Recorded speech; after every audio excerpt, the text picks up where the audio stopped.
We are the network organisation for anybody who's got or might want to work with a sporting collection across the UK.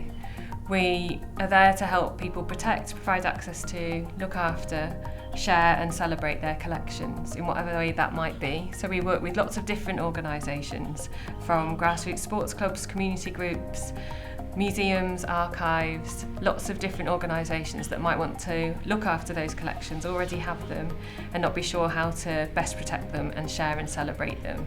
And our role is to help develop the policy and the practice that supports that, to make sure that those collections are really well looked after and can be shared by many different communities. For me, I like to define sports heritage collections really broadly because I don't like to narrow it down too much. For me, it could be collections of archives, so documentation, it could be memorabilia, it could be sporting artefacts, but for me as well, it's not just professional high-level sport, but sport at all levels, so that people who have participated as an amateur or, you know, a very basic, just leisure at level can still feel part of it.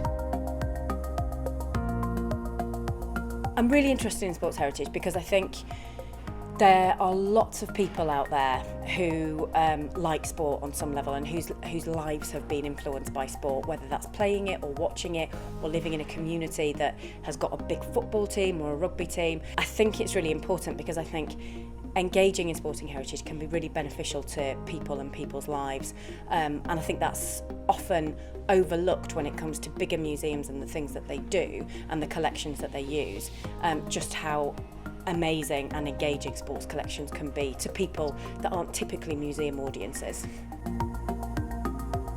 Collections are developed in all sorts of different ways. Sometimes they come out of people's personal collecting, sometimes they come out of an organisation that has just amassed material through their just day-to-day activity. So if you're a sporting club, you might have lots of programmes and posters and lots of administrative documents to do with the daily running of the club. And then other times they are just people's personal histories that they've collected, or if you're a collector who's particularly interested in an aspect of sporting life, they go out and collect widely, whether they attend matches and events or whether they buy online or at markets and fairs, that sort of thing. Partly it's because families have been doing it for years. People pass on the sticks that their fathers used or their grandfathers used, the strips they played in, the balls that were used in specific games perhaps, or for training purposes or whatever. They're family heirlooms, largely.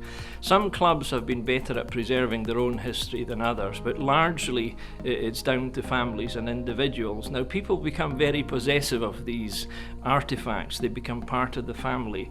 And sometimes part of our challenge is trying to persuade people to part with that. The ability to scan some of that material now helps us because it actually enables us to pass that back to the family. And there was a reluctance, I think, when we started our collections a few years ago.